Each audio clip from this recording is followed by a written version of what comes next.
আসসালামু আলাইকুম। দেশ বিদেশের সর্বশেষ স্পোর্টস আপডেট নিয়ে বিয়ন্ড বর্ডার স্পোর্টসের নিয়মিত আয়োজন sports bulletin powered by Sakurazaka Japanese language and cultural centre. আর এই স্পোর্টস আপডেট নিয়ে আপনাদের সাথে আছি আমি সুমাইয়া জাহান সামান্থা। চলুন দেখে নিই আজকের স্পোর্টস আপডেট। এএফসি বাছাই পর্বে প্রথম ম্যাচে ভিয়েতনামের কাছে 2-0 গোলে হেরেছে বাংলাদেশ অনূর্ধ্ব 23 দল। এই হারে এশিয়ান কাপের বাছাই পর্ব থেকে অনেকটাই পিছিয়ে পড়েছে বাংলাদেশ। নেদারল্যান্ডসের বিপক্ষে সিলেটে অনুষ্ঠিত শেষ টি-20 ম্যাচটি ছিল বাংলাদেশের আন্তর্জাতিক ক্রিকেটে 800তম ম্যাচ, যেখানে বিশ্বের 10তম দল হিসেবে এই মাইলফলক স্পর্শ করেছে তারা।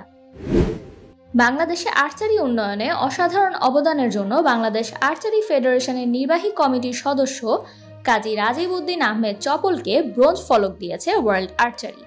দক্ষিণ কোরিয়ায় আয়োজিত কংগ্রেসে তাকে এই সম্মাননা দেয়া হয়। আনুষ্ঠানিক ঘোষণা ছাড়াই 23 সদস্যের দল নিয়ে কাঠমান্ডু গেছে বাংলাদেশ ফুটবল দল। আগামী 6 ও 9 সেপ্টেম্বর নেপালের বিপক্ষে দুটি প্রীতি ম্যাচ খেলবে জামাল ভুঁইয়ারা, যেখানে স্কোয়াডে জায়গা হয়নি হামজা, সমিত ও কয়েকজন অনূর্ধ্ব 23 খেলোয়াড়ের। ভারতের মুর্শিদাবাদে 79তম বিশ্ব দূরপাল্লার সাঁতারে 3টি রৌপ্য ও 3টি ব্রোঞ্জ জিতেছে বাংলাদেশ দল। পুরুষদের 81 ও 19 কিলোমিটার এবং নারীদের 19 কিলোমিটার ইভেন্টে এই সাফল্য নিশ্চিত করে লাল সবুজের প্রতিনিধিরা।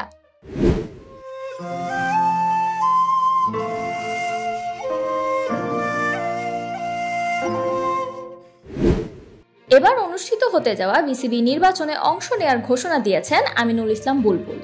এছাড়া আগে নির্বাচন না করার কথা বললেও চলমান কাজগুলো এগিয়ে নিতে পরিচালক পদে প্রতিদ্বন্দ্বিতা করবেন বলে জানান তিনি।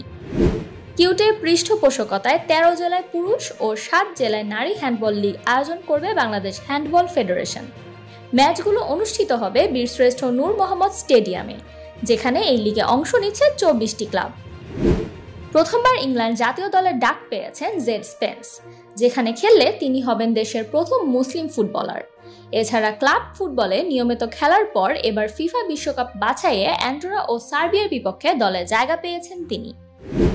ত্রিদেশীয় টি-20 সিরিজের দ্বিতীয় ম্যাচে পাকিস্তানকে 18 রানে পরাজিত করেছে আফগানিস্তান। আতাল ও ইব্রাহিমের 113 রানের রেকর্ড জুটিতে জয় নিশ্চিত করে আফগানরা। আগামীকাল ভেনেজুয়েলার বিপক্ষে আর্জেন্টিনার শেষ বিশ্বকাপ বাছাই ম্যাচ খেলবেন লিওনেল মেসি। পরিবারকে সঙ্গে রেখে ম্যাচটি উপভোগ করতে চান তিনি। 20 বছরের ক্যারিয়ারে মেসি 193 ম্যাচে 112 গোল করেছেন, জিতেছেন বিশ্বকাপ, কোপা আমেরিকা ও অলিম্পিক স্বর্ণ। এই ছিল আমার হাতে থাকা সর্বশেষ স্পোর্টস আপডেট। পরবর্তী স্পোর্টস আপডেট দেখার আমন্ত্রণ জানিয়ে বিদায় নিচ্ছি আমি সামান্থা।